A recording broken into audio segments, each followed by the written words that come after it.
कि भैया ये जो शिव और शक्ति मिलके ही सृष्टि बनी है, इसी का 3 डायमेंशनल रिप्रेजेंटेशन हो गया शिवलिंग। सबसे बड़ी ब्यूटी जो हिंदू धर्म की, सनातन धर्म की है कि यहाँ पर हर व्यक्ति को एक दूसरे से बहस करने का, अश्विनी कुमारों के बारे में कई जगह पर जो विवरण दिया गया है उसमें उनकी स्तुति इस तरह से की गई है कि हे अश्विनी द्वय, आपका 3 पहियों का रथ आकाश में विचरण करता है और उसमें घोड़े नहीं लगे हुए हैं।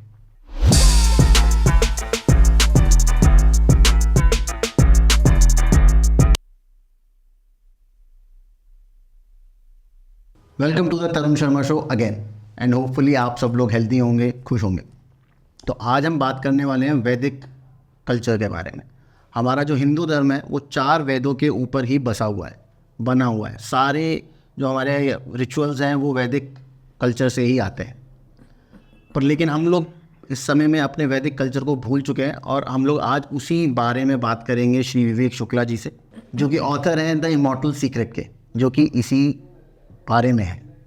इन्होंने बहुत ज़्यादा इन डेप्थ नॉलेज ज्ञात करी है वेदों के बारे में। इन्होंने काफ़ी वेद पढ़े भी हुए हैं। तो चलिए बात करते हैं श्री विवेक शुक्ला जी से। Thank you Tarun, it's such a pleasure to be on your show once again. Pleasure, बहुत बहुत धन्यवाद आपका और आपके हिंदू संस्कृति के प्रति जन जागरण बढ़ाने के प्रयास का है।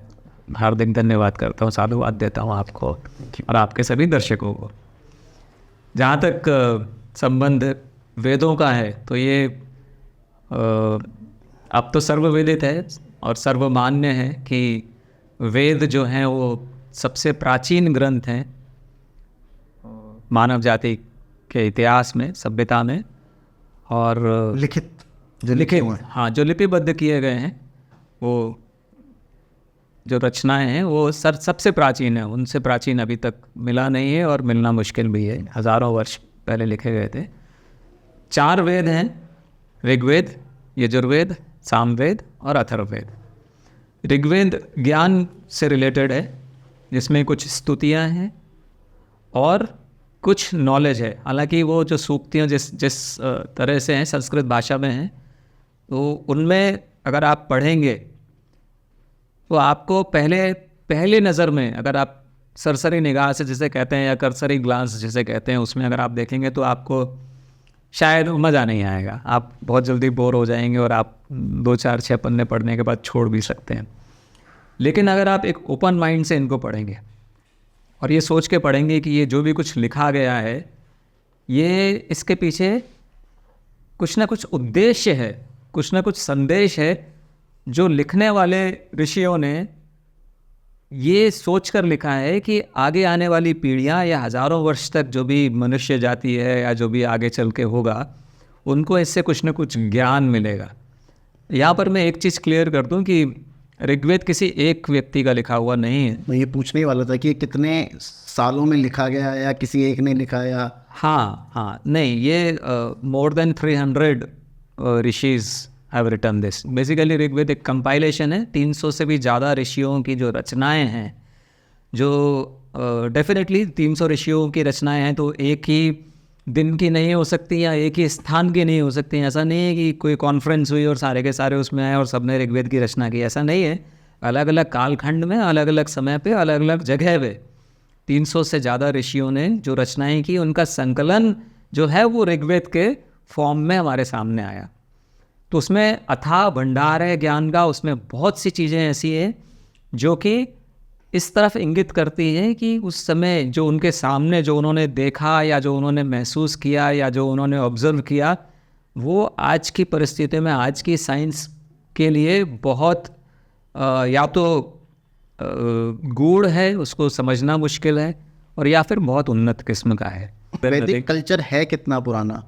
मतलब अगर मैं एक डेट ऑफ टाइम में जानना चाहूँ कि जो सबसे पहला हमारा वेद लिखा गया, वो कुछ आइडिया है कि इतने साल पुराना तो है कम से कम? बहुत क्या कहना चाहिए, कॉन्फिडेंस से तो नहीं कहा जा सकता है, उसको कालखंड को नहीं निर्धारित किया जा सकता है, पर डेफिनेटली हैं बहुत पुराने। एक जो मतलब बहुत कंजर्वेटिव एस्टिमेट भी अगर लगाया जाए या बहुत सेफ एस्टिमेट भी अगर लगाया जाए तो सतयुग में लिखे गए हैं वेद, पर्टिकुलरली ऋग्वेद की अगर बात करें तो ऋग्वेद में जैसे सरस्वती नदी का कई बार जिक्र हुआ है। ओके। और सरस्वती नदी जो आज के साइंटिस्ट में जिन्होंने डेटिंग किया, कार्बन डेटिंग किया हुआ है या दूसरे तरीक़ों से जो खोज किए हैं, उनका ये अनुमान है कि सरस्वती नदी ईसा से करीब 10,000 वर्ष पहले लुप्त हो चुकी थी। तो ऐसी नदी जो 10,000 ईसा से 10,000 वर्ष पहले यानी आज से 12,000 वर्ष पहले लुप्त हो चुकी थी, उसका वर्णन अगर ह्यूज एक्सपेंस ऑफ वाटर इस तरह से किया गया है ऋग्वेद में, तो इसका मतलब ऋग्वेद उस समय लिखा गया जब वो एक नदी प्रॉपर अपने पूरे वेग पे थी और ह्यूज थी, बहुत बड़ी नदी थी वो। तो उसका लुप्त होने का जो क्रम होगा वो भी कुछ हज़ार वर्षों में या लाख वर्षों में जाके होगा। ओवरनाइट नहीं हो सकती कि इतनी ह्यूज रिवर जो है वो गंगा से भी ज़्यादा उसका एक्सपेंस बताया गया है। तो इससे ये ऐसा प्रतीत होता है कि हज़ारों वर्ष पहले सरस्वती के लुप्त होने से भी हज़ारों वर्ष पहले, तो सरस्वती को 12,000 वर्ष इसको हो गए, उससे भी हज़ारों वर्ष पहले ऋग्वेद की रचना की गई थी। क्योंकि मॉडर्न साइंस तो उसको हड़प्पा उससे जोड़ देता है कि 5,000 साल पहले नहीं, ऐसा रचना की गई। मैं सहमत नहीं हूँ उस चीज़ से, क्योंकि अब तो खुद साइंस ही इसमें बता रहा है कि जब 12,000 साल पहले सरस्वती लुप्त हुई थी और सरस्वती का जिक्र है उसमें, और अच्छे से जिक्र है, ऐसा नहीं कि छोटी मोटी धारा हो उसकी। तो इसलिए अब साइंस भी मानेगा बहुत जल्दी कि बहुत पुराने हैं वेद, नए नहीं है, यानी 4-5 हज़ार साल पहले नहीं, कम से कम हज़ारों वर्ष पहले लिखे गए हैं ये। क्या वैदिक साइंस जो था, क्योंकि वैदिक मुझे जो पर्सनली लगता है कि वेद और कुछ नहीं है, उस टाइम की जो साइंस थी उसका एक संकलन है। तो क्या वैदिक साइंस आज की साइंस से ज़्यादा मॉडर्न थी या आगे थी और हम उसे भूल चुके हैं? हाँ, ऐसा प्रतीत होता है। जो डिस्क्रिप्शंस हैं ऋग्वेद में, पर्टिकुलरली जो डिस्क्रिप्शंस हैं उसमें बहुत से ऐसे डिस्क्रिप्शंस हैं जो कि या तो हमारे आज की साइंस जो है अब उनको मानने लगी है कि ऐसा हो सकता है, और या फिर अभी भी नहीं मान पा रही है क्योंकि अभी साइंस ही इतनी डेवलप्ड नहीं है कि उन चीज़ों को समझ पाए या उन पे विश्वास कर पाए। लेकिन एक चीज़ हमको समझनी पड़ेगी तरुण, कि एक ही वस्तु के या एक ही परिस्थिति के बारे में अगर कई लोग, कई ऋषि अलग अलग समय पे अगर सिमिलर विवरण देते हैं तो उसमें कुछ ना कुछ सत्यता तो होगी जी। हाँ, अगर एक ही लेखक का कुछ इमेजिनेशन अगर होता तो उसी का होता, बाकी लोग उसको खारिज कर देते। अब जैसे विमान की बात करें हम, ठीक है ना, एक बड़ा, ये भी एक कंट्रोवर्शियल डिस्कशंस होते रहते हैं कि पुष्पक विमान के बारे में कि वो मिथ है और माइथोलॉजी है, सही में होता तो फिर बीच में सारे विमान कहाँ चले गए, वो टेक्नोलॉजी ट्रांसफ़र आज तक क्यों नहीं हुई, फिर राइट ब्रदर्स को ही क्यों उसका श्रेय दिया जाता है, वो है। लेकिन अगर ऋग्वेद आप देखो तो 20 जगह पे एक ऐसी वस्तु का विवरण किया गया है जो कि सीधे सीधे विमान की ओर इंगित करती है, डायरेक्टली इंडिकेट्स। फॉर एग्जाम्पल, खास तौर से मैं बात कर रहा हूँ अश्विनी कुमारों के बारे में। अश्विनी कुमारों के बारे में कई जगह पर जो विवरण दिया गया है उसमें उनकी स्तुति इस तरह से की गई है कि हे अश्विनी द्वय, आपका 3 पहियों का रथ आकाश में विचरण करता है और उसमें घोड़े नहीं लगे हुए हैं। तो रथ में तो 2 ही पहिए होते हैं सर। या तो 2 होंगे या बड़ा रथ होगा तो 4 होंगे, इवन नंबर्स में होंगे ना। 3 पहियों का रथ कभी सुना है या देखा है? मैंने तो कभी नहीं सुना, और ना मैं इमेजिन कर पा रहा हूँ कि 3 पहियों का क्या लॉजिक हो सकता है किसी रथ में। लेकिन अगर आप ओपन माइंड से इसको अगर आप जज करो तो एक छोटे एयरक्राफ्ट का क्या डिस्क्रिप्शन होगा? 3 पहिए होता है ना, फाइटर एयरक्राफ्ट भी होते हैं, सिंगल सीटर होते हैं या डबल सीटर होते हैं, कितने पहिए होते हैं? 3 पहिए होते हैं उसमें। एक और जगह पे दिया हुआ है कि हे अश्विनी द्वय, जब तुम्हारा रथ, ये सब आप कह रहे हो कि वेदों में लिखा हुआ है? ऋग्वेद में लिखा हुआ है। I can give you the references, कोई दिक्कत नहीं है, आप चाहो तो लिंक में डाल देना, ठीक है ना। अक्षरशः बिल्कुल मन से इसमें कुछ भी नहीं, मैं एक शब्द भी नहीं ऐड कर रहा हूँ। एक और जगह पे लिखा हुआ है कि जब आपका रथ अंतरिक्ष में गमन करता है तो भयंकर नाद होता है। नाद मीन्स साउंड। सो इस सीधे सीधे क्या मतलब हुआ कि when it takes off there is a huge sound. और वो अंतरिक्ष तक जाता है। अंतरिक्ष में गमन करता है, न सिर्फ गमन करता है, द्रुत गति से पर्वतों को चीरता हुआ आता है। अरे यार और क्या चाहिए आपको? पर्वतों के बीच में से मैन्यूवर करता हुआ एक एयरक्राफ्ट ही तो होगा ना, द्रुत गति से, जो ह्यूज हाई वेलोसिटी। मैं अगर बोलूँ कि चलो इमेजिनेशन ही है, लेकिन इमेजिनेशन के लिए भी तो कुछ चाहिए ना। कुछ तो होना, बेस तो होना चाहिए ना। ऐसी स्तुति क्यों करेंगे वो? इस स्तुति पे क्या मतलब, क्या निकलेगा कि आपका विमान जो है वो पहाड़ों के बीच में से द्रुत गति से आता है? इसमें कौन सी स्तुति, इसमें कौन सी प्रार्थना हुई? ये प्रार्थना थोड़ी है, ये वर्चुअली जो भी उन्होंने देखा उसको लिखा, सिंपल। समझ रहे ना?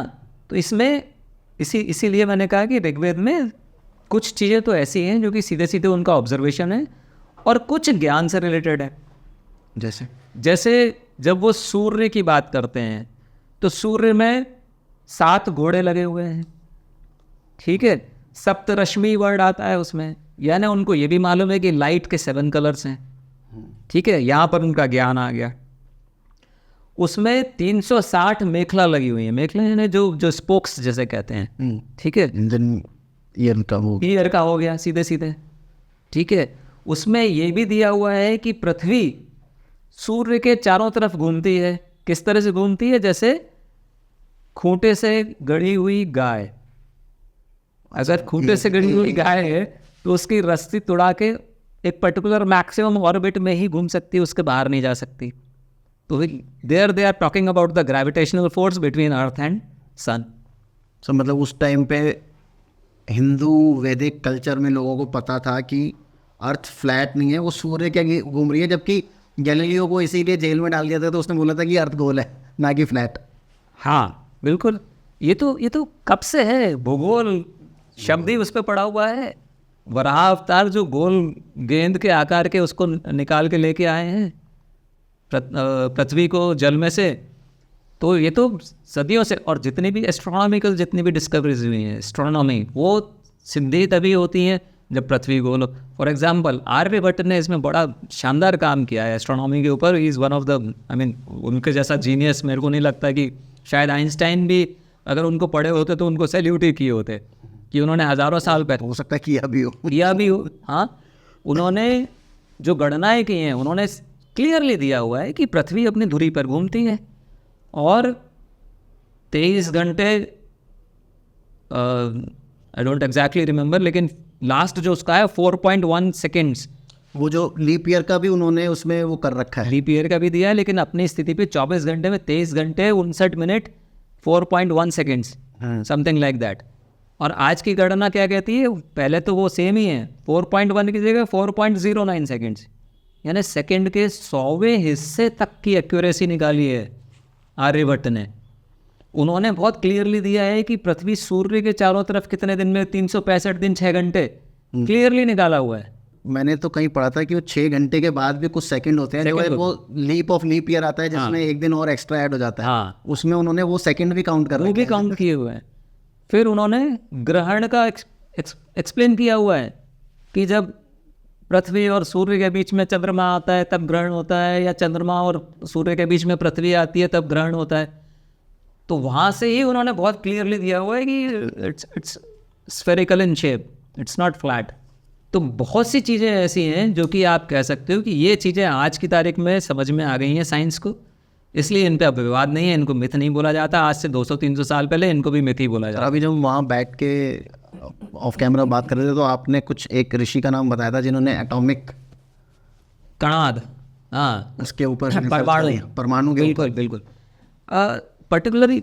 वैसे तो वेदों में या जो हमारे जो स्क्रिप्चर्स हैं, जो शास्त्र हैं, उनमें बहुत से ऐसे एग्जाम्पल्स हैं। शायद ही कोई फील्ड होगी जीवन से जुड़ी हुई जिसमें कि हमारे स्क्रिप्चर्स में बहुत एडवांस्ड ऑब्जर्वेशंस नहीं हो। शायद ही कोई भी फील्ड ले लो आप, एस्ट्रोनॉमी ले लो, एस्ट्रोलॉजी ले लो, आप मेडिकल साइंसेस ले लो, आप इवन ड्रामा ले लो, आप इवन म्यूज़िक ले लो, कुछ भी ले लो, हर जगह पे। लेकिन मेरे ख्याल से जो सबसे अद्भुत काम किया है जिन लोगों ने, उनमें से 3 स्पेसिफिकली मेरे फेवरेट हैं। एक तो मैंने आपको बताया आर्यभट्ट के बारे में, ठीक है, उन्होंने गज़ब का काम किया है। उन्होंने बहुत सिस्टमेटिकली कालखंड को भी उन्होंने डिस्क्राइब किया है, जो हम युगों और मनमंत्रों और उनकी बात जो पिछली बार हमने की थी, वो आर्यभट्ट ने बहुत शानदार तरीके से उसको, हालांकि उसका शुकदेव मुनि ने काफ़ी पहले उसके बारे में जिक्र किया है, लेकिन जो एक प्रॉपर जो वे में जो कंपाइलेशन होता है वो आर्यभट्ट ने किया हुआ है। प्लस आर्यभट्ट ने और भी बहुत सारी डिस्कवरीज की हैं, जैसे उन्होंने ट्रिग्नोमेट्री का भी काफ़ी काम किया हुआ है। मैथमेटिक्स तो मुझे लगता है आई थिंक जितने भी फॉर्मूलाज है वो इंडिया में ही ओरिजिनेट हुआ है। हाँ, मैथमेटिक्स एंड ज्योमेट्री क्यों? क्योंकि आप देखोगे जो भी कॉस्मोस में जितनी भी चीज़ें हैं ना, सब किसी न किसी ज्योमेट्री से जुड़ी हुई हैं। चाहे वो प्लैनेट्स के मोशंस हो, या प्लैनेट्स के खुद के फिगर्स हो, शेप्स हो, कुछ भी हो, देयर इज़ अ ह्यूज, जिसे हम डिवाइन कह सकते हैं, वर्ड कह सकते हैं, डिवाइन ज्योमेट्री है कॉस्मोस में at every place, perfectly aligned, वो ना इधर है ना उधर है। एग्जैक्टली। तो आर्यभट्ट के अलावा जो दूसरे जो कणाद जिनकी आपने अभी जिक्र किया, वो ऋषि कणाद हैं। ऋषि कणाद कौन है एक्चुअली? तरुण, इसमें थोड़ा सा डाइग्रेशन मैं लेना चाहूँगा। हमारे जो सनातन संस्कृति है उसमें 6 types of philosophies are there, 6 तरह के अध्यात्म हैं, और वो हैं सांख्य योग, न्याय वैशेषिक, पूर्व मीमांसा एंड उत्तर मीमांसा। ठीक है, सांख्य जो फिलॉसफी है इसको कपिल मुनि ने प्रतिपादित किया था। उसके बाद में योग पातंजलि मुनि से संबंधित है, न्याय है गौतम ऋषि का, वैशेषिक है कणाद ऋषि का, जिनकी अभी हम बात करने वाले हैं। देन पूर्व मीमांसा है वो जैमिनी का है, और उत्तर मीमांसा बोधायन का है। इस उत्तर मीमांसा को वेदांत भी बोलते हैं कई जगह पे, जिसमें उपनिषद वगैरह आते हैं, प्योरली अध्यात्म से रिलेटेड हैं।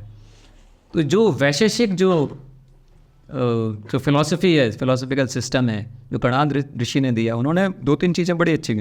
अच्छा, इसमें एक और बड़ी मज़ेदार चीज़ है कि सांख्य योग ये एज अ ट्विन टाइप का उनका रिलेशनशिप है। न्याय वैशेषिक का भी पेयर में लिया जाता है, काफ़ी कुछ सिमिलरिटीज़ हैं ऐसी। तीसरा जो पूर्वी मीमांसा और उत्तर मीमांसा। फॉर एग्ज़ाम्पल सांख्य जो है वो पुरुष और प्रकृति के बारे में बताता है, कपिल मुनि ने इसको जो डिस्क्राइब किया है, और उसमें उसी का जो प्रैक्टिकल फॉर्म है वो पतंजलि ने बताया है योग में। योगा नहीं है उसको, योग इंग्लिश में योगा हो जाता है, ठीक है, इंग्लिश में शिव का भी शिवा हो जाता है, जबकि शिवा बहुत गलत है। मतलब मैं आपके चैनल के माध्यम से मैं ये कहना चाहूँगा कि आप शिव को शिव ही रहने दें, प्लीज़ उसको शिवा ना बोला करें। क्यों? उसके पीछे लॉजिक है, रीज़न है। संस्कृत डिक्शनरी उठा के देखिए, शिवा का मतलब होता है पार्वती। अच्छा, ऐसा जी, शिवा यानी पार्वती। शिव महादेव जो हैं वो शिव हैं, तो उनको शिव ही रहने दें, महादेव को पार्वती ना बोलें। ठीक है ना? तो बिल्कुल ही गलत हो जाता है। बिल्कुल ही गलत हो जाता है। तो योग ही रहने दें उसको। योग जो पतंजलि ने दिया है उसका जो आजकल जो फॉर्म है, जो योगा हो गया है जिस कारण से, और उसका जो उसमें जो हम देखते हैं आजकल की आसन होते हैं कुछ, और प्राणायाम होता है, ये 2 चीज़ें। But this is not the complete yoga, this is only 25% of yoga. Why I am saying 25%? क्योंकि योग बेसिकली अष्टांग योग कहा गया है, पतंजलि ने बताया। इसके 8 पार्ट्स हैं, Ashtanga, there are 8 limbs to it, 8 parts हैं। उसमें से 2 ये हैं, आसन और प्राणायाम। अच्छा, तो जब 8 में से हम 2 की ही बात कर रहे हैं तो वो 25% योग है भैया, वो पूर्ण योग नहीं है। हम लोग अभी सिर्फ आई थिंक हेल्थ बेनिफिट्स जो है उसके बारे में बात करते हैं आजकल। पर्पस जो है इसका योग का बेसिकली जुड़ाव, जैसे 2 और 3 का योग कितना हुआ? 5 हुआ। तो आत्मा और परमात्मा, शरीर का आत्मा से और आत्मा का परमात्मा से जुड़ाव, यह है योग। और इसका बहुत ब्यूटीफुली उन्होंने जो रास्ता दिखाया है, बेसिकली क्या है कि हमारे धर्म में जो है 4 जो मेन पुरुषार्थ हैं, धर्म, अर्थ, काम और मोक्ष। अल्टीमेट एम इज़ मोक्ष।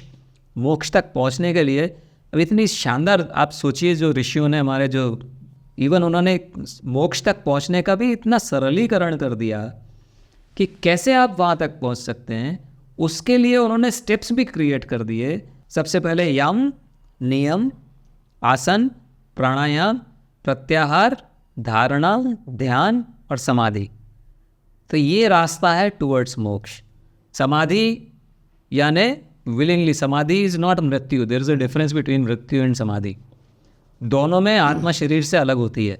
विलिंगली होती है समाधि।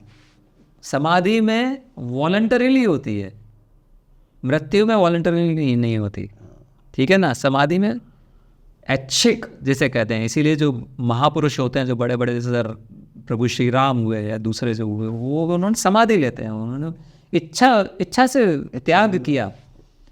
अभी इस पे अगर हम 2 मिनट बात करें, यम यानी क्या है? यम यानी कंट्रोल ऑफ डिज़ायर्स। कि सबसे पहले अगर आपको मोक्ष प्राप्त करना है, अगर आपको आध्यात्मिक उन्नति करनी है, तो सबसे पहले आपको अपने डिज़ायर्स पे कंट्रोल होना चाहिए। नियम क्या है? हैबिट्स और डिसिप्लिन। कि अगर सुबह 6 बजे उठना है तो 6 बजे ही उठना है। ऐसा नहीं कि आज संडे है तो यार आज 8 बजे उठेंगे, ठीक है, you are not following it. 10 बजे अगर खाना खाना है तो 10 बजे ही खाना है। ऐसा नहीं कि यार अभी 10 बजे तो मीटिंग चल रही है, चलो बाद में खाएंगे, ठीक है। नियम, पैटर्न फॉलो करना ज़रूरी है। थर्ड जो, हाँ exactly, habits, proper habits and discipline, this are part of discipline only. Third is asana, जो कि हम आजकल देखते हैं कि हाँ ठीक है, 2500 तरह के आसन होते हैं जो कि बॉडी को कंडीशन करने के लिए हैं, ठीक है ना। ये हमारे ऋषियों ने ये चीज़ हमेशा मानी है कि डेवलपमेंट ऑफ माइंड या जो आध्यात्मिक उन्नति है वो शारीरिक उन्नति के बिना संभव नहीं है या वांछनीय नहीं है। तो ऐसा नहीं, फिजिकली फिट नहीं हो तब तक आप मेंटली फिट नहीं हो कैसे हो सकते हो? सिंपल सी बात है, और वो यूजलेस है, उसका कोई मतलब नहीं है। फिर आ गया pranayama, which is again control of breath. तो धीरे धीरे आप क्या कर रहे हो? आत्मा और शरीर के बीच में सामंजस्य स्थापित कर रहे हो। देन फिफ्थ कम्स प्रत्याहार। प्रत्याहार is nothing but the modern dieting. क्या आहार लेना है सही, ठीक है ना। सात्विक, तामसिक, राजसिक 3 तरह के आहार बताए गए हैं, तो ठीक है। देन कम्स प्रत्याहार के बाद में dharana. Now this is something very interesting.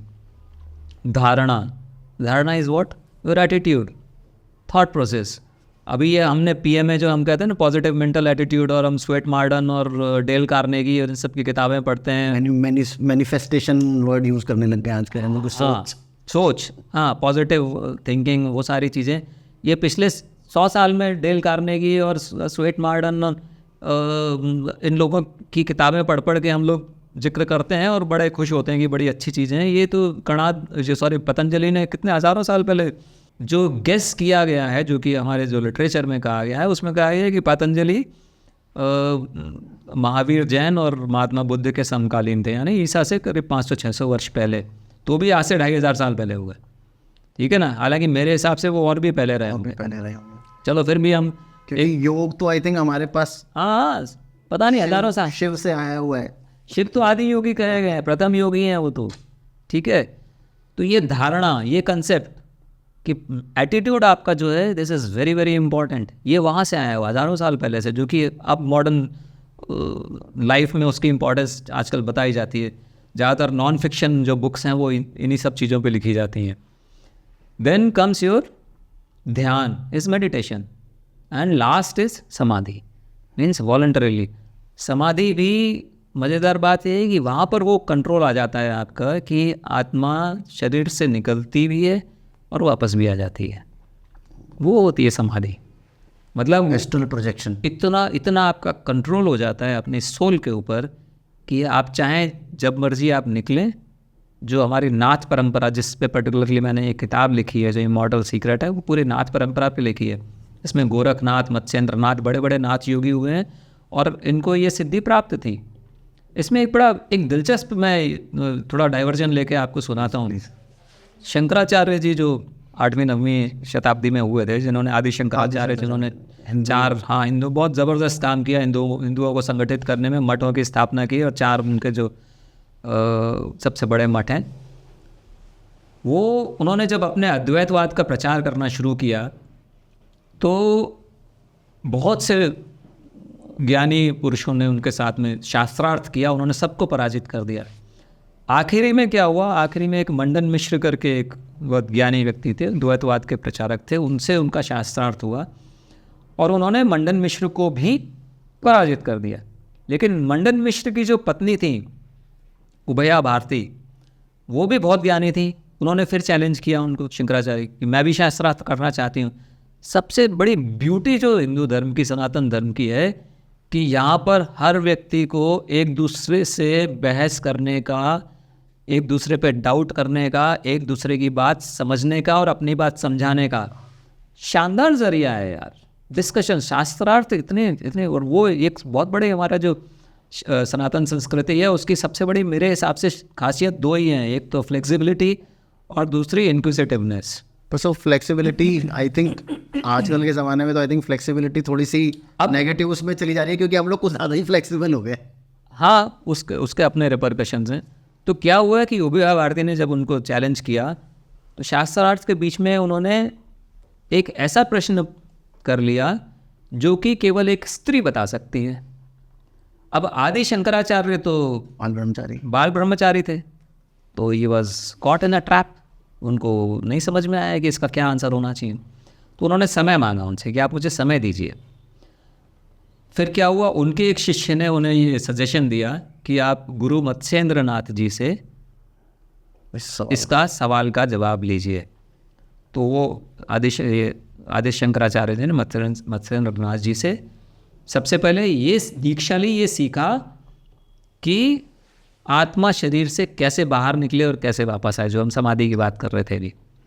फिर उन्होंने ये विद्या सीखने के बाद में एक जो रिसेंटली जो मृत स्त्री थी उसके देह में प्रवेश किया, उस सवाल का जवाब लिया, वापस उसको छोड़ के अपने देह में वापस आए, उभया भारती को उसका आंसर दिया, एंड देन ही वन।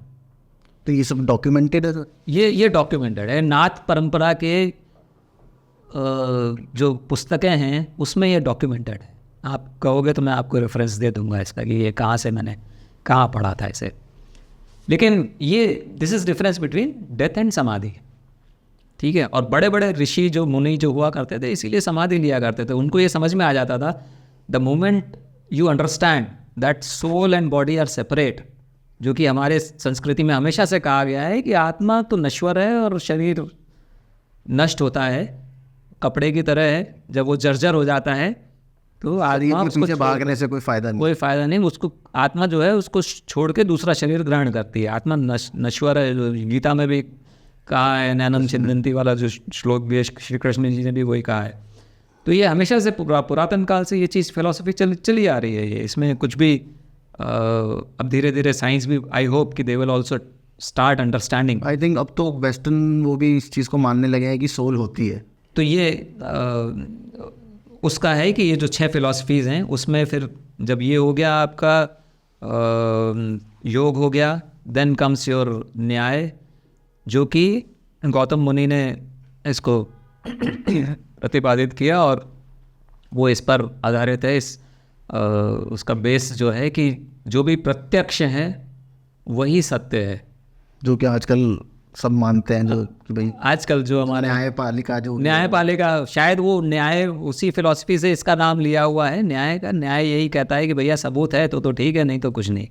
कहानी आप कुछ भी सुना लो, हम नहीं मानेंगे जब तक सबूत नहीं दोगे। तो प्रत्यक्ष प्रमाण है अगर, तो वो सत्य है। कणाद ऋषि इससे एक स्टेप आगे गए, जो उन्होंने वैशेषिक, जो उन्होंने न्याय वैशेषिक में वैशेषिक का जो उन्होंने दिया कि प्रत्यक्ष और अनुमान दोनों सत्य हैं। यानी प्रत्यक्ष तो है, सामने है, तो कोई बात ही नहीं है। कुछ चीज़ों का अनुमान, वहाँ पर अनुमान उन्होंने डिस्क्राइब किया है कि जैसे अणु को विभाजित करके उसके अंदर परमाणु हैं, ये अनुमान है, ये कोई आप देख नहीं सकते, ये प्रत्यक्ष नहीं है। पर ऐसा नहीं है कि अनुमान सच नहीं है, वो सच है। हाँ, वो उस समय आप कुछ भी कह सकते थे, लेकिन आज साइंस मानती है कि सत्य है। ये चीज़ मॉडर्न साइंस ने कब पकड़ी? 1804 में Dalton is said to be the father of atomic theory, 1804 में। और कणाद कब थे? ईसा से 600-700 साल पहले माना जाता है। ये तो मतलब सभी मानते हैं, वेस्टर्नर्स भी मानते हैं, हमारे हिस्टोरियंस भी मानते हैं। तो बीच में 1800 साल इधर और 600 साल और 2500 साल का गैप तो फिर भी हो गया ना। तो कणाद ऋषि ने 2500 साल पहले बता दिया था कि अणु के अंदर परमाणु है, और ये 1804 में डाल्टन ने बताया, who is credited with this discovery, he is supposed to be the father of the atomic theory. Sir उन्होंने कैसे सोचा होगा या जाना होगा कि अणु भी कोई चीज़ होगी? यहीं तक नहीं है, इसके आगे भी है। परमाणु, अभी तक तो परमाणु का विखंडन, एटॉम बॉम्ब आप कह लो, वो ठीक है, लेकिन उसके नीचे भी कुछ है। क्या है ये? जैसे अभी आपको पता होगा कि फ्रांस में वो एक्सपेरिमेंट चल रहा है, आजकल साइंटिस्ट चला रहे हैं ना, एक फ्रांस में एक सर्न करके एक जगह है, गॉड्स पार्टिकल, स्विट्जरलैंड में सन में वो उन्होंने वो पार्टिकल कोलाइडर बनाया है वो। हाँ, गॉड्स पार्टिकल ढूंढने के लिए।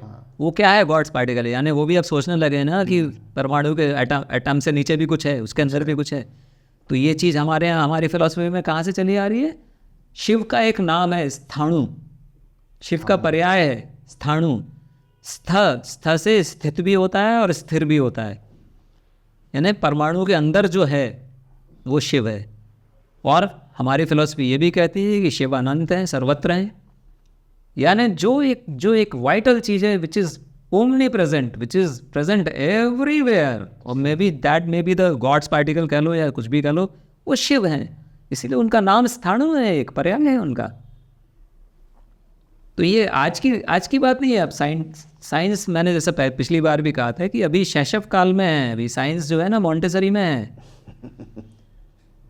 उस स्कूल में, जिस स्कूल के ये प्रिंसिपल हज़ारों साल पहले प्रिंसिपल हुआ करते थे, तो जब साइंस जब थर्ड क्लास में, थर्ड स्टैंडर्ड में या सिक्स स्टैंडर्ड में या एट्थ स्टैंडर्ड में आएगी ना, तब बहुत से हमारे स्क्रिप्चर्स को प्रणाम करेंगे कि यार ये तो क्या गजब की चीज़। तो अभी आपने जब ये बात करी तो मैंने कहीं पढ़ा था कि जो शिवलिंग भी होता है, शिवलिंग की शेप भी एक न्यूक्लियर रिएक्टर जैसी होती है, तो मे भी हो सकता है वो उसी वजह से होती है। शिवलिंग का एक बड़ा ये भी बड़ा एक चर्चा का विषय है। शिवलिंग को जैसे वेस्टर्नर्स ने बीच में काफ़ी मजाक भी उड़ाया कि फैलस वर्शिप है, और थोड़ा हिकारत की दृष्टि से भी देखा कि अरे यार ये क्या है, तो प्रिमिटिव लोग हैं, फैलस वर्शिप करते हैं। बट उसके पीछे की फ़िलॉसफी, जैसे मैंने कहा, हमारे जितने भी सांस्कृतिक जितने भी संकेत हैं या स्क्रिप्चर्स हैं या कहानियाँ हैं, जो भी आप कह लो, सबके पीछे कुछ ना कुछ उद्देश्य या संदेश छुपा हुआ है। Now Shivling is a beautiful representation of Cosmos. Beautiful representation. कैसे? हाँ, बड़ी इंटरेस्टिंग चीज़ है। सबसे पहले हम देखते हैं अर्धनारीश्वर। अर्धनारीश्वर का कंसेप्ट आपको पता है?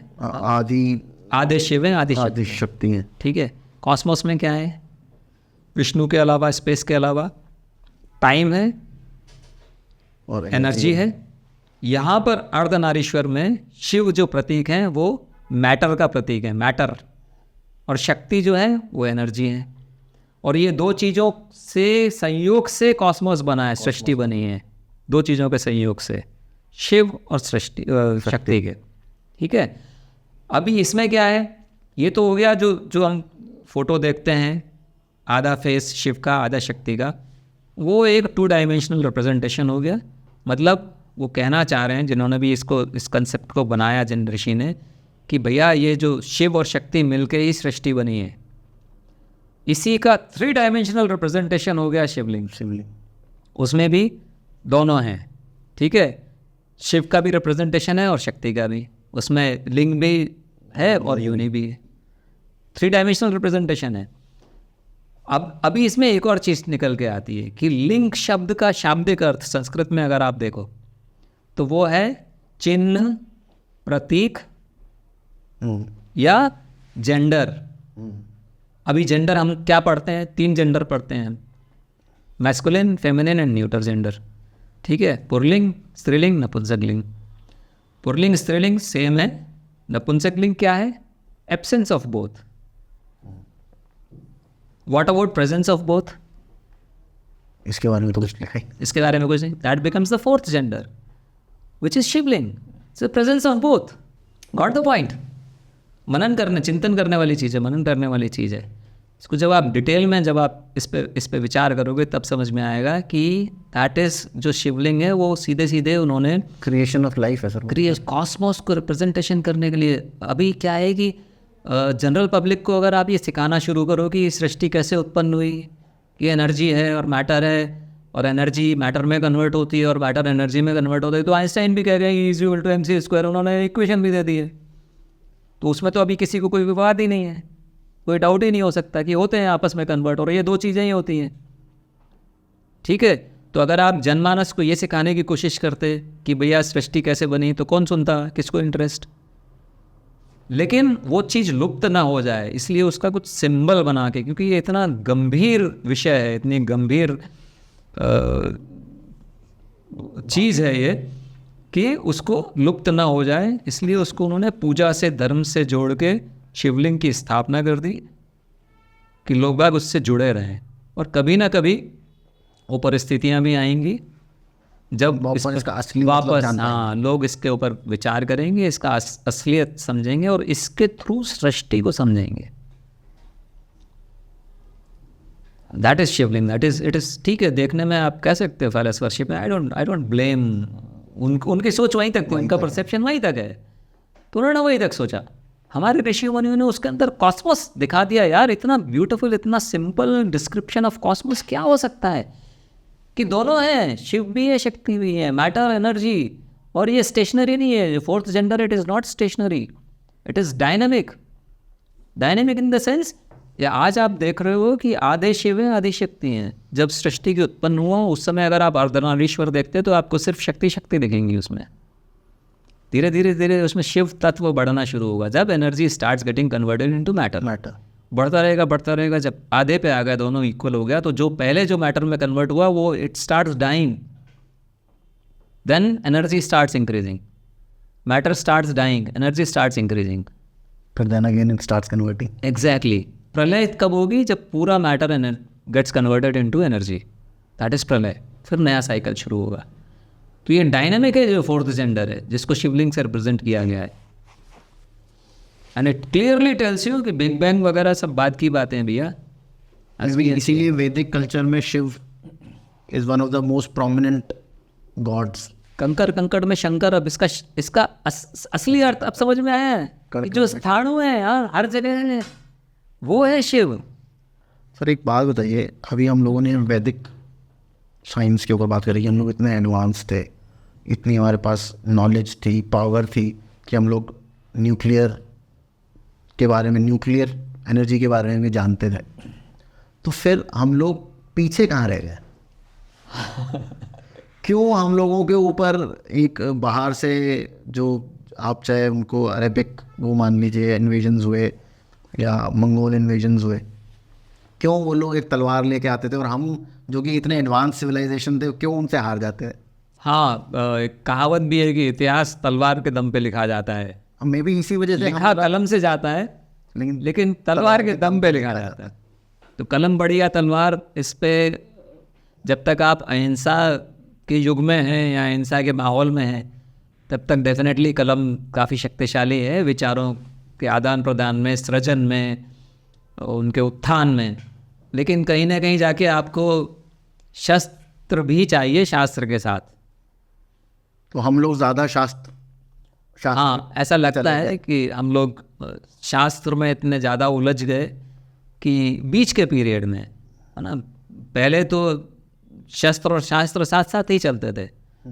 जो गुरुकुल में केवल शास्त्र ही नहीं पढ़ाते थे, शस्त्र भी पढ़ाते थे गुरुकुल में। राम ने दोनों चीज़ें पढ़ी हुई हैं, कृष्ण ने दोनों चीज़ें पढ़ी हुई हैं, शस्त्र चलाना भी पढ़ा हुआ है।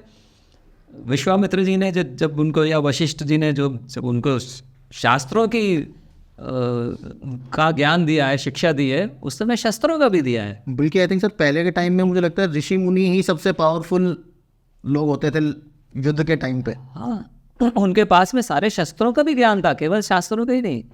जितने भी शस्त्र जो राम को भी दिए गए हैं वो सारे शस्त्र या तो वशिष्ठ जी ने दिए हैं या विश्वामित्र जी ने दिए हैं, मुनियों ने दिए हैं। तो फिर हम लोग कैसे इन लोगों से हार गए, ये कुछ आप एक्सप्लेन करो थोड़ा।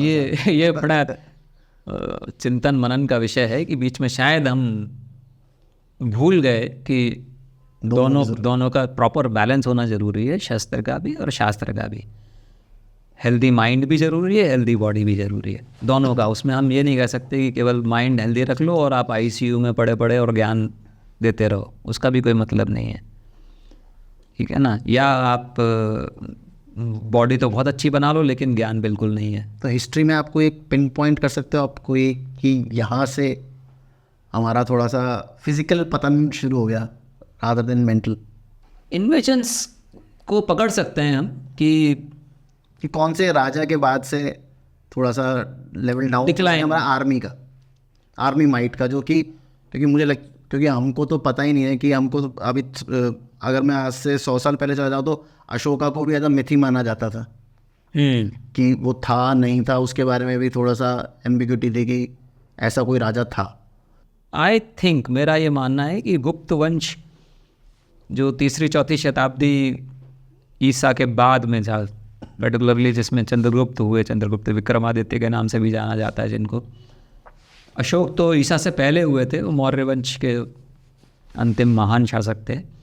लेकिन गुप्त वंश जो उसमें आया, which is again called as the golden age of Indian history, Samudragupta वो महान योद्धा थे, बहुत उन्होंने हुणों को भी परास्त करके वापस भेज दिया था, रिपेल किए थे हुणों के जो इन्वेजन्स हुआ करते थे।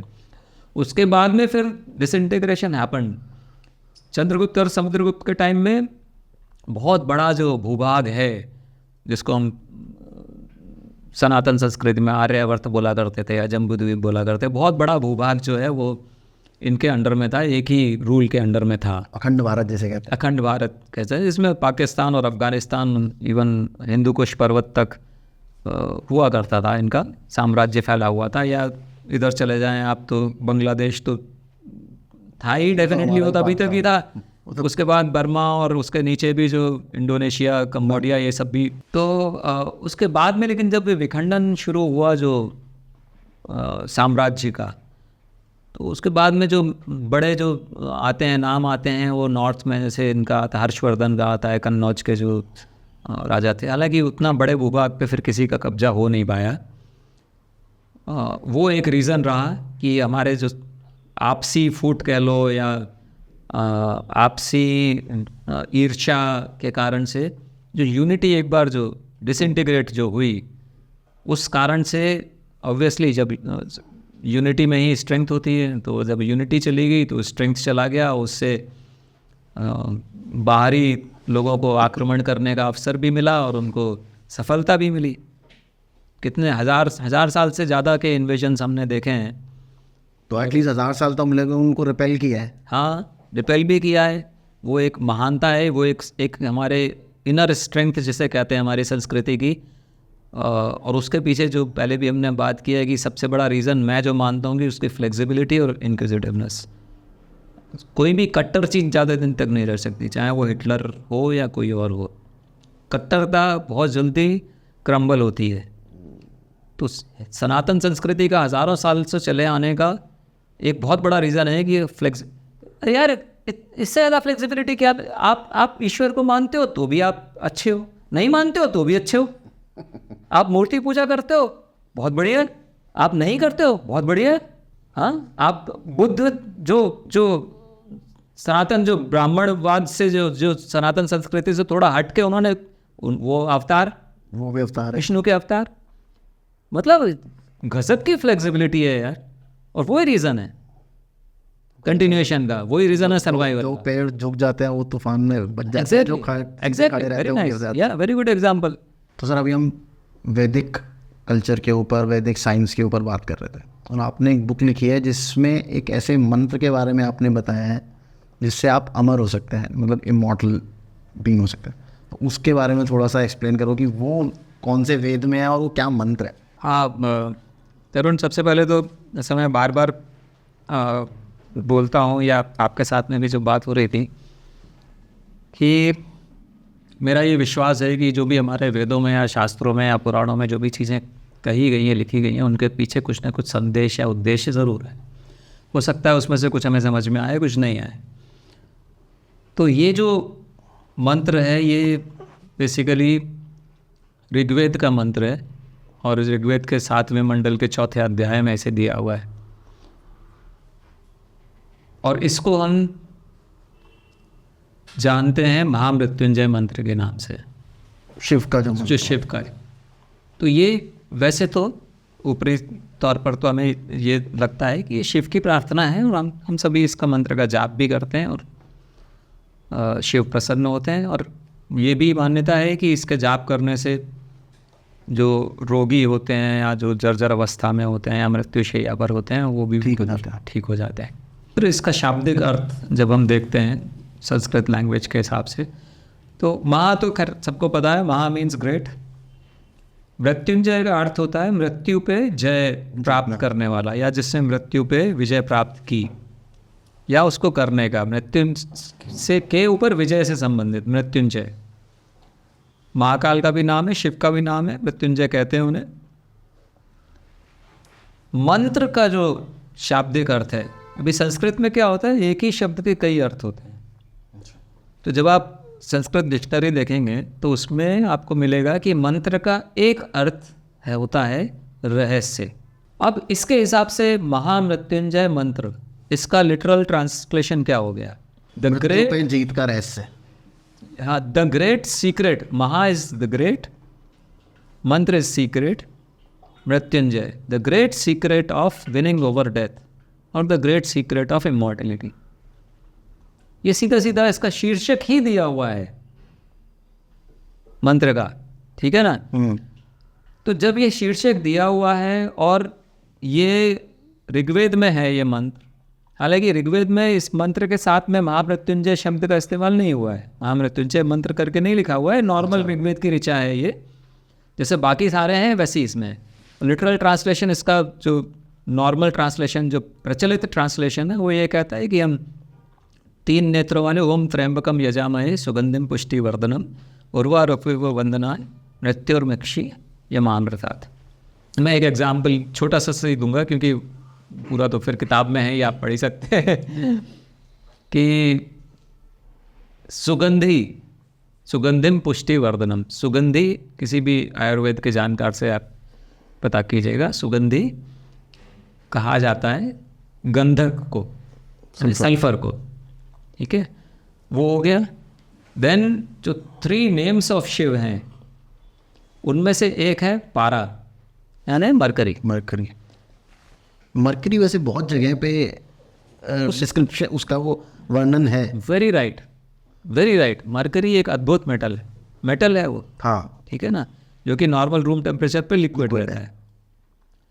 अभी क्यों है मरकरी और गंधक, ये भी एक बड़ी इंटरेस्टिंग चीज़ है। Mercury is called in particularly Ayurveda as semen of Shiva. Shiva का तेज है मरकरी, और गंधक पार्वती का रज। अच्छा, तो मरकरी और गंधक ये जुड़े हुए हैं आयुर्वेद के हिसाब से। These are like twin elements. आप देखोगे आयुर्वेद में ज़्यादातर मेडिसिन में, ज़्यादातर फार्मूलाज में ये इन दोनों एलिमेंट्स का आपको बहुतायत मिलेंगे। सल्फर तो काफ़ी यूज होता है आयुर्वेद, मरकरी भी, और बड़ा चमत्कारिक एलिमेंट है मरकरी, नॉर्मल नहीं है, हालांकि पॉइजनस है। हाँ, इट इज़ पॉइजनस, लेकिन उसको इस्तेमाल किया जाता है मेडिसिन में। ये भी कुछ इंडिकेशन है कि मरकरी, सांप, स्ट्रेमोनियम जिसको कि हम अकौआ या जो हम उसको कहते हैं, जो थॉर्न एप्पल कहते हैं जिसको, जो चढ़ाया जाता है शिव के, धतूरा और हलाहल, ये सारी विषैली चीज़ें शिव के साथ ही जुड़ी हुई हैं। मरकरी सब मैंने कहीं और भी पढ़ा हुआ है, वो पुष्पक विमान में भी as a energy source mercury use होता है, ये मैंने पढ़ा था कहीं पे। ओके, हो सकता है, बिल्कुल हो सकता है। मरकरी एक आश्चर्यजनक धातु है, और इसीलिए शायद शिव को इतनी प्रिय है, और इसीलिए पारे का बना हुआ शिवलिंग जो है वो सर्वोत्तम माना जाता है। सर, पर पारे का बन कैसे सकता है शिवलिंग? वो तो बनता है तो जाएगा। हाँ, नॉर्मल रूम टेम्परेचर पे पारा इज अ लिक्विड, ठीक है ना, -39 डिग्री पे सॉलिडिफाई होता है, लेकिन फिर भी आपको पारद का शिवलिंग मिलेगा। उसका एक प्रोसेस होता है जो कि आयुर्वेद में दिया हुआ है, उसको इस तरह से प्रोसेस किया जाता है कि वो रूम टेम्परेचर पे पिघले नहीं। तो सर, आप उसकी महामृत्युंजय जाप की वो बता रहे थे, जो एक्चुअल उसकी विधि है, जो एक्चुअल मतलब है उसका। तो एक तो पारा हो गया, फिर एक गंधक हो गया। हाँ, ऐसे ही और भी जो उसके अवयव हैं वो इस मंत्र में दे, वो मैंने बुक में पूरा डिस्क्रिप्शन दिया हुआ है उसके हिसाब से। हालांकि सिर्फ मंत्र से नहीं है, ये जो इमॉर्टल सीक्रेट ये एक सीरीज़ है एक्चुअली, तो इसमें इसका पार्ट 1 मंत्र है। अच्छा। बट मंत्र अपने आप में सफिशिएंट नहीं है, मंत्र के साथ कुछ यंत्र भी चाहिए आपको। अच्छा। And tantra is the technique, what to do with mantra and yantra, that is described in tantra. तो तीनों मिल के मेरा ये मानना है कि वो जो ऋग्वेद में लिखा हुआ है, जो श्लोक है, उसका उद्देश्य या उसके पीछे का संदेश ये है, इमॉर्टैलिटी। इमॉर्टैलिटी।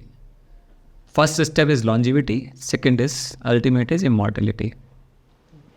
और ये एक आया आइडिया कहाँ से, जो कि आपको भी पता है कि 7 इमॉर्टल्स हमारे हैं, अश्वत्थामा, बलि, व्यास, हनुमान, विभीषण, कृपाचार्य और परशुराम।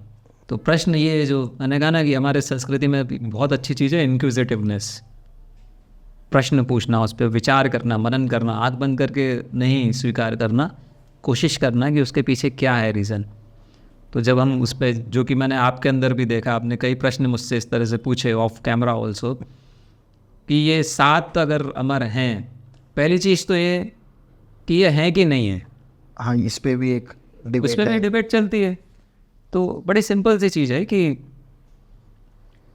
अगर नहीं है तो मार्कंडेय ऋषि ने क्यों लिखा है मार्कंडेय पुराण में, इनका नाम क्यों, ये जो श्लोक है, अश्वत्थामा बलि व्यासो हनुमानश्च विभीषण कृपा परशुरामश्च सप्तेत ही चिरजीवना, कि ये 7 लोग चिरजीवी हैं, यानी चिरकाल तक जीवित रहेंगे। क्यों लिखा है मैंने? अगर ये सच नहीं है, तो अगर आप इसको झूठ बोलते हो तो फिर आगे बात करने का फ़ायदा ही नहीं है ना। फिर तो आपने मुकदमा शुरू होने से पहले ही आपने डिसीजन दे दिया। तो जब डिसीजन हो ही गया मुकदमे का, तो गवाह क्या करेगा और वकील क्या करेगा? भाई 2 ही पॉसिबिलिटीज़ बनती है ना कि ये तो या तो ये गलत है या ये सही है। अगर गलत है तो आगे बात करने का कोई फ़ायदा ही नहीं है। और अगर सही है तो? अगर सही है तो फिर दूसरे प्रश्न निकल के आते हैं कि 7 ही क्यों, ये भी क्वेश्चन 8 70 क्यों नहीं, 700 क्यों नहीं? ऐसा इन्होंने क्या किया जिससे ये अमर हो गए? कुछ तो स्पेशल किया होगा ना। क्या स्पेशल किया? कोई स्पेशल पूजा की, कोई स्पेशल हवन किया, कोई स्पेशल एक्सरसाइज की, कोई स्पेशल डाइट ली, कोई स्पेशल मेडिसिन ली, जैसे किया क्या? परशुराम जी हैं, वो विष्णु के अवतार हैं, लेकिन विष्णु के तो और भी अवतार हुए हैं जो कि अमर नहीं थे। कितनी अद्भुत बात है। राम है, विष्णु के ही अवतार हैं, कृष्ण भी विष्णु के और एक ही समय पे राम और परशुराम आपस में मिली नहीं है, बहस भी हो रही है उनमें। परशुराम अपने आप क्रोधित हो रहे हैं, हाँ क्रोधित हो रहा है राम पे जब उन्होंने शिव का धनुष तोड़ा।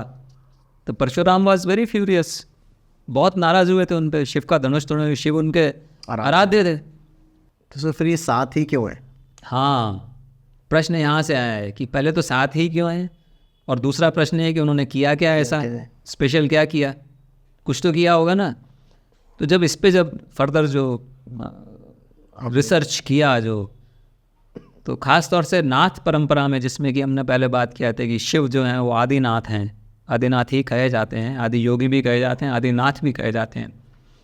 उन्होंने इस परंपरा में आदिनाथ हैं वो शिव, और उन्होंने मत्स्येंद्र नाथ को इसका रहस्य, कोई ना कोई रहस्य तो ज़रूर है अमरनाथ से रिलेटेड। ये हमको कैसे समझ में आता है? क्योंकि हम वो भी पढ़ते हैं कि अमरनाथ की गुफा में शिव ने पार्वती को, कबूतर अमर हो गए थे, कबूतर अमर हो गए, कबूतरों ने सुन लिया, वो अमर हो गए। उस गुफा का नाम ही अमरनाथ पड़ गया, जहाँ पे अमरता का रहस्य शिव ने पार्वती को सुनाया। उस समय पार्वती की नींद लग गई, तो शिव ने दोबारा उनको सुनाया कैलाश के पास में ही मानसरोवर में। वो मानसरोवर में मत्स्येंद्र नाथ थे मछली के रूप में। अच्छा। जब उन्होंने ये रहस्य सुना तो वो अमर हो गए, तो उनको मनुष्यत्व की प्राप्ति हुई, और उन्होंने नाथ परंपरा की स्थापना की। मत्स्येंद्र नाथ ने, वो भी अमर थे? वो अमर हैं, थे नहीं हैं। अच्छा, वो अभी भी हैं? हाँ ऑब्वियसली अमर हैं, तो अभी भी होंगे ना यार, कहा जाए। तो फिर तो ये तो 8 हो गए सर। नहीं, वो मैं आ रहा हूँ उस पर। ऑब्वियसली उन 7 में उनका नाम नहीं है। तो जब ये नाथ परंपरा का, और इसी परंपरा में जो मत्स्येंद्र नाथ ने शुरू की, गोरखनाथ बहुत बड़े नाम है जिनका, बहुत जाने पहचाने, वो भी अमर हैं। और भी कई लोग हैं, जब आप एक पर्टिकुलर किताब है नाथ परंपरा में जिसका नाम है हठ योग प्रदीपिका। अच्छा। स्वात्मा राम जो एक बड़े नाथ योगी रहे हुए हैं, अभी के नहीं है, ये करीब 1000 साल पहले उन्होंने ये किताब लिखी थी। उसमें उन्होंने 33 योगियों के नाम दिए जो हमारे 33। तो ये तो सर पूरी वही चेंज हो गई जो तो ये उसका आंसर मिल रहा था मेरे को। 7 लोग हमारे। ये हमको उसका आंसर मिल रहा है कि 7 ही क्यों? 7 ही नहीं है, आंसर बड़ा सिंपल है। 33 + 7 40 तो ये हो गए इसके। और इन 40 में मत्स्येंद्र नाथ नहीं है इंक्लूडेड, 40 में गोरखनाथ नहीं है इंक्लूडेड, इनमें महाअवतार बाबा जी महाराज जिनके बारे में बहुत एक अद्भुत पुस्तक है ऑटोबायोग्राफी ऑफ अ योगी, मैंने नहीं पढ़ा। परमहंस योगानंद जी की किताब पढ़िएगा, बहुत शानदार किताब है। वो भी करीब पिछली शताब्दी में लिखी गई थी और तब से अभी भी जो है वो टॉप सेलर्स में है, बेस्ट सेलर्स में है वो। अच्छा, तो ये तो काफ़ी सारे अमर लोग हैं हमारे पास। हाँ, गोरखनाथ जी के बारे में तो हमें उत्तर भारत में तो काफ़ी प्रचलित नाम है। हमारे योगी आदित्यनाथ, गोरखनाथ उसके मठ के ही। हाँ, गोरखपुर उनके नाम से बचा है। गोरखा जो शब्द है उनके शिष्यों के नाम से है, जो नेपाली गोरखा हैं। आदित्यनाथ जी जो मुख्यमंत्री हैं यहाँ के, वो गोरखनाथ ही उनके आराध्य हैं। तो और वो उनके बारे में कैसे मालूम पड़ता है कि वो अमर हैं? क्योंकि वो कई बार उनका उल्लेख मिलता है, कई लोगों से मिले वो, और उन लोगों की वो अलग अलग समय पे मिले। अच्छा। महाअवतार बाबा जी महाराज, ये उन्होंने जो क्रिया योग की जो एक पंथ है जो योग का, जिस पे ये किताब लिखी है योगानंद परमहंस जी ने, ऑटोबायोग्राफी ऑफ अ योगी। मेरे जो गुरु हैं जो अभी फ़िलहाल गोवर्धन में हैं, जो मथुरा के पास में गोवर्धन है, उनसे उनकी 2 बार मुलाकात हो चुकी है। हाँ, उनको जो क्रिया योग का जो एडवांस्ड टेक्निक्स हैं वो बाबा जी महाराज ने स्वयं सिखाई हैं उनको। तो एक लाहड़ी महाशय को कब दिया था उन्होंने? 1870 में। और ये अभी दिया है उनको, एक बार 1992 में और दूसरी बार 2002-2003 में। And he still look like a 35 year old person. वज्र देह कहा जाता है उनको, डायमंड बॉडी है। और अमरता का मतलब ही उसका तब फ़ायदा ही तब है जब आपके पास में डायमंड बॉडी हो। और ये रीज़न है कि ये उन्होंने हठ योग प्रदीपिका में भी मेंशन किया है कि बहुत से ऐसे योगी थे जिनको कि ये रहस्य जिन्होंने सिद्ध कर लिया, उनको मालूम पड़ेगा, लेकिन उन्होंने उसको यूज़ नहीं किया क्योंकि उनके पास में डायमंड बॉडी नहीं थी। अच्छा। तो वो जानबूझकर उनको हो सकते थे लेकिन नहीं हुए। सेकेंडली उनको समाधि का वो ज्ञान भी हो गया था कि यार आत्मा तो दूसरा शरीर ले लेंगे। कई बार वैसा भी हो जाता है ना सर, जब इतना ज्ञान हो जाता है तो आदमी को वैसे भी लगता है यार कुछ है, बचा नहीं। हाँ हाँ हाँ, मतलब ये मिथ्या है वैसे ही। हाँ। तो सर ये तो इतने सारे आपने मुझे 40-45 तो हम लोग काउंट कर लिए, तो फिर उन 7 में ऐसा क्या स्पेशल है जो उन्हीं के बारे में बात करी जाती है? ये स्पेशल इसलिए है क्योंकि ये मार्कंडेय ऋषि ने ये श्लोक लिखा। अच्छा। मार्कंडेय पुराण में, पद्म पुराण में भी उल्लेख है इसका। और ये पुराण कब लिखे गए? ईसा से करीब 4-5 हज़ार साल पहले, यानी आज से 6-7-8 हज़ार साल पहले। ठीक है ना? तो उसके बाद में, उनके लिखने के बाद में या तो ये अमर हुए, पिछले 8-10 हज़ार साल के अंतर्गत हुए होंगे, या फिर उनको इनके बारे में जानकारी नहीं होगी। ये तो मतलब हम लोग तो साथ ही सोच के बैठे थे। अद्भुत है, अद्भुत। और आप तो बता रहे हैं कि आपके गुरु उनसे मिले हुए हैं जो हैं। हाँ बिल्कुल। और वो ही नहीं मिले, अभी आज की तारीख में भी कई लोग आपको मिलेंगे। इवन आप यूट्यूब पे आप देखोगे या गूगल में सर्च मारोगे, कई लोग हैं जिनसे बाबा जी महाराज मिले हुए हैं, और अभी रिसेंटली मिले हुए हैं, पिछले कुछ 10-20-30-40 साल के अंदर। तो मेरा क्वेश्चन ही ये था कि अगर वेदों में ऐसे अमर होने की नॉलेज है तो कोई आज तक हमें मिला क्यों नहीं है? आपने तो क्वेश्चन मेरा खराब।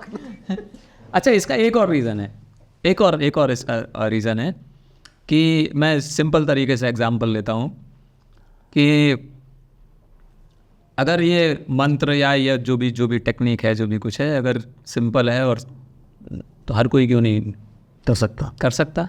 आप भी मंत्र करो, अभी मेरी किताब पढ़ोगे, आप बोलोगे somebody एक्चुअली आस्क्ड मी कि ये पढ़ के मैं अमर हो जाऊंगा क्या, या किसी ने मेरे से ही पूछ लिया कि आप हो गए क्या अमर। तो उसका बड़ा सिंपल लॉजिकल रीज़न है कि ऐसे नहीं होता। फॉर एग्ज़ाम्पल, मैं आपके सामने बैठ के एक सर्जरी की किताब पढ़ता हूँ, दूसरी पढ़ता हूँ, तीसरी पढ़ता हूँ, चौथी पढ़ता हूँ, आप कराओगे? सर्जरी कर, ज़रूरी नहीं कि मैं सर्जरी कर पाऊँ। सर्जन बन जाऊँगा क्या मैं सिर्फ किताब पढ़ने से? आप कराओगे अपने हार्ट की सर्जरी मेरे से? आपके सामने मैं रट के और एक एक सेंटेंस इतना रट लूँगा, एक एक सेंटेंस सुना दूंगा आपको, वो फिर भी आप नहीं कराओगे। स्पिरिचुअल लेवल भी चाहिए वो। लेकिन जब आप एक मेडिकल कॉलेज में एडमिशन लेते हो, वही 4 किताबें पढ़ के आप सर्जन बनते हो। उसके करिकुलम में वही 4 किताबें होंगी। मतलब क्या है कि वो इसेंशियल हैं लेकिन कंप्लीट नहीं है। सिर्फ किताब पढ़ के आप नहीं बन सकते सर्जन। लेकिन जब आप मेडिकल कॉलेज में दाखिला लेते हो तो आपके करिकुलम का एक हिस्सा होती है, they are part of your process का पार्ट है, लेकिन पार्ट है, प्रोसेस नहीं, कंप्लीट नहीं है वो, ठीक है ना। तो किताब पढ़ के अमर नहीं बन पाएंगे, लेकिन उससे आपको उसमें मैंने एक्सप्लेन भी किया है कि जैसे मेडिकल कॉलेज है ऐसी उसमें भी गुरु शिष्य परंपरा का भी एक स्थान आ जाता है उसमें। जो ये मत्स्येंद्रनाथ और गोरखनाथ ने जो नाथ परंपरा में पर्टिकुलरली जो उन्होंने गुरु शिष्य इस सीक्रेट का उसको यूज़ कैसे करने का, इसका उन्होंने एक की जैसे कहते हैं या कोड कह दो या कुंजी कह लो, जो भी कुछ है वो उन्होंने अलग रखी। इसीलिए कि ऐसा नहीं हो कि इसको पढ़ के हर कोई पता पड़ा हिटलर अमर हो गया। तो मेरा एक क्वेश्चन जो बीच में हम लोग बातों बातों में मिस करके मेरे को आपसे पूछना था कि ऐसे कौन से इन्वेंशंस है जो आपको लगते हैं कि वो हमारे वैदिक कल्चर से उठाए गए हैं और फिर उसको वेस्टर्न एक वो पहना दिया गया है जामा। हाँ, आई थिंक हमने कणाद की ऑलरेडी बात कर लिया, परमाणु का सिद्धांत की बात कर ली। कणाद ने ही न्यूटन भाई साहब ने जो लॉज ऑफ मोशन लिखे हैं वो कणाद ने ऑलरेडी अपने वैशेषिक सिद्धांत में दिया हुआ है। एक जगह उन्होंने लिखा है कि किसी भी वस्तु की स्थिति किसी एक्सटर्नल फोर्स के कारण से परिवर्तित होती है। और न्यूटन ने फर्स्ट लॉ ऑफ मोशन में, जिसको लॉ ऑफ इनर्शिया भी कहा, उन्होंने क्या लिखा है कि किसी भी वस्तु की स्थिति तब तक चेंज नहीं होगी जब तक एक्सटर्नल फोर्स नहीं अप्लाइड हो। क्या हुआ भैया? एक एफर्मेटिव सेंटेंस हो गया, एक नेगेटिव सेंटेंस हो गया, दैट्स ऑल। मतलब तो मीनिंग तो सेम ही है। ग्रेविटी के बारे में भी जो है वो हमारे ऋषियों ने ऑलरेडी उसका उल्लेख किया हुआ है। जैसा कि मैं ऋग्वेद में जैसे मैंने बताया कि गाय के खूंटे के से बंधी हुई है पृथ्वी, उस तरह से बंधी हुई है सूर्य से, जैसे कि गाय खूंटे से बंधी रहे। मैंने भी अभी थोड़े दिन पहले कहीं पे एक आर्टिकल पढ़ा था, मुझे वो ऋषि का नाम तो मुझे याद नहीं है, उसमें उन्होंने बोला था कि ये धरती का नेचर है चीज़ों को अपनी तरफ खींचना। तो ऑब्वियसली वो ग्रेविटी के बारे में बात कर रहे हैं। बिल्कुल 100%। तो ये है। अरे 50 आपने जब हम लोग ऑफ कैमरा बात कर रहे थे तब आपने कोडिंग के ऊपर एक चीज़ बताई थी। हाँ बिल्कुल, पिंगल ऋषि के बारे में जी। वो उन्होंने भी एक अद्भुत काम किया पिंगल ऋषि में। मैथ्स के पीछे, मैथ्स में बहुत बढ़िया काम किया उन्होंने। 2 चीज़ें उनकी पर्टिकुलरली, एक तो जो बाइनरी लैंग्वेज है, जो आज के कंप्यूटर, मोबाइल और इन सब के जो डिजिटल जो लैंग्वेज जिसे कहते हैं बाइनरी लैंग्वेज, मशीन लैंग्वेज भी कहा जाता है, जैसे बाइनरी सिस्टम 1010 जिसमें ऑन ऑफ ही होता है, उसका उल्लेख पिंगल ने सबसे पहले किया है। 4 डिजिट बाइनरी सिस्टम का फ़र्क सिर्फ इतना है कि आज जो हम यूज़ करते हैं वो 1010 यूज़ करते हैं। उन्होंने दीर्घ और लघु, 1 के लिए दीर्घ का इस्तेमाल किया है शब्द का, और 0 के लिए लघु का इस्तेमाल किया है। कॉन्सेप्ट सेम है, कॉन्सेप्ट एब्सोल्युटली सेम है, 100%। दूसरी चीज़ जो उन्होंने बहुत बढ़िया जो उन्होंने की थी, जिसको हम आज की तारीख में फिबोनाची सीक्वेंस के नाम से जानते हैं जी। फिबोनाची सीक्वेंस एक टिपिकल सीक्वेंस है जिसमें कि हर नंबर उसके पहले के 2 नंबर्स का सम होता है। ओके। ठीक है, जैसे 1 से अगर आप स्टार्ट करो, 1 के बाद में 1 आएगा। क्यों? क्योंकि उसके पहले के 2 नंबर कौन से हैं? 1 और 0, जिनका सम इज़ 1। उसके बाद नेक्स्ट नंबर क्या आएगा? 1 + 1 2। फिर नेक्स्ट नंबर आएगा 1 + 2 3। फिर नेक्स्ट नंबर आएगा 2 + 3 5। 4 नहीं आएगा, 5। Next will be 8। Okay, next will be 13। That way this is a sequence जो कि नेचर में बहुतायत में पाया जाता है, विच नॉर्मली स्पाइरल्स आउट। स्पाइरल जैसा शेप जिसका रहता है, जो सूरजमुखी के फूल में जो उसका डिस्ट्रीब्यूशन होता है। तो ये जो फिबोनाची सीक्वेंस है, इसको फिबोनाची एक इटालियन मैथमेटिशियन थे, उन्होंने 1202 में एक प्रकाशित किया इसको, इस सीक्वेंस को, और उसका नाम फिबोनाची सीक्वेंस हुआ। वाई हो गई। जबकि वो एज इट इज़ उठाया गया है पिंगल जो कि ईसा से 300 वर्ष पहले थे, यानी करीब 1500 साल का गैप हो गया दोनों के बीच में। ये 1200 साल ईसा के बाद, वो 300 साल ईसा के पहले। मैथ्स से अगर देखा जाए तो आई थिंक जितनी भी बड़ी डिस्कवरीज है रिलेटेड टू मैथ्स, वो आई थिंक हमारे ऋषि मुनियों ने ही करी है। बिल्कुल। चाहे वो पाइथागोरस थ्योरम हो या वो उठा के ले गए ग्रीक, ज़ीरो हो, नेगेटिव नंबर्स हो, बहुत सारे। अगर ज़ीरो आई डोंट थिंक कि अगर उन्होंने इजाद किया होता तो आज हम कहीं पर भी कुछ भी नहीं था। कुछ भी नहीं। बहुत बहुत बड़ा हाथ है उसका डेवलपमेंट में। तो ऐसे बहुत सी चीज़ें हैं। इवन सर्जरी में भी अगर आप देखो, ऋग्वेद में वर्णन है कि, मैं नाम बोल रहा हूँ, एक राजा की पत्नी का युद्ध में जो है वो उनका पैर कट गया था, और अश्विनी कुमारों से बोला गया है कि आपने उनको लोहे का पैर लगा दिया। Artificial limb is described there, Rigveda में, हज़ारों साल पहले, जो कि अब हम अब कर रहे हैं।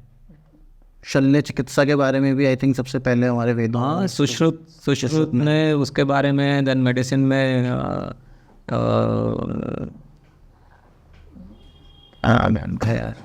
आयुर्वेदा किसने, सुश्रुत नहीं लिखा था? सुश्रुत ने शल्य सर्जरी पे लिखा है। और दूसरे कौन से हैं जिन्होंने मेडिसिन पे गए? चरक ने पूरा जो है मेडिसिन पे किया है, और सुश्रुत ने जो है वो सर्जरी में भी 50 तरह के उन्होंने सर्जरी डिस्क्राइब की हुई है अपने सुश्रुत संहिता में। चरक संहिता में चरक ने जो है मेडिसिन और रोग और सब चीज़ें वहाँ से लेके, और फिलॉसफी हम ऑलरेडी बात ही कर ही चुके हैं। फिलोसॉफिकल, एस्ट्रोनॉमी, एस्ट्रोलॉजी, शायद ही जीवन का शायद ही कोई पहलू होगा जिसमें कि हमारे ऋषि मुनियों ने कुछ कंट्रीब्यूशन नहीं किया हो, या चमत्कारिक जो आज हमें लगता है वो ना किया। अद्भुत ज्ञान था उनका, हैट्स ऑफ टू देम। गजब, कमाल का। मतलब हम लोग तो कल्पना करना भी थोड़ा मुश्किल पड़ता है कि वो किस लेवल के थिंकर्स थे।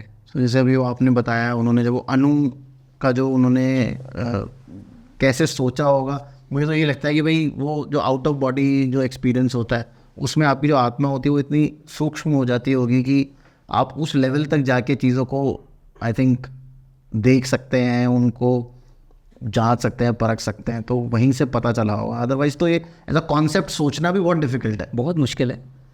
मतलब आप ये देखिए कि माइक्रो लेवल से मैक्रो लेवल तक सृष्टि में कहाँ क्या हो रहा है।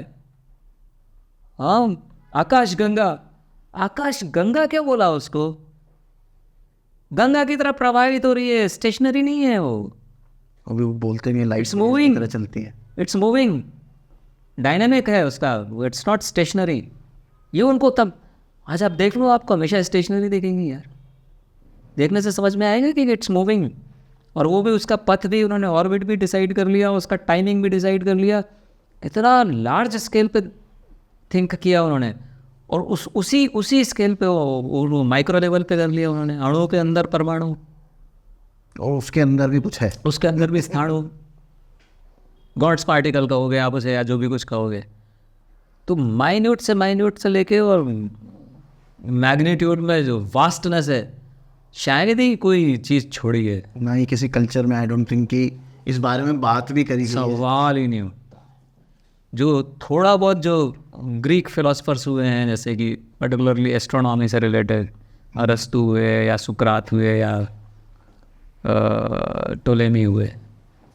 ग्रीक आई थिंक उन लोगों ने थोड़ा सा एस्ट्रोनॉमी पे काम किया है। हाँ, थोड़ा बहुत उन्होंने फिलॉसफी पे डेफिनेटली काम किया है, otherwise they are also miles behind.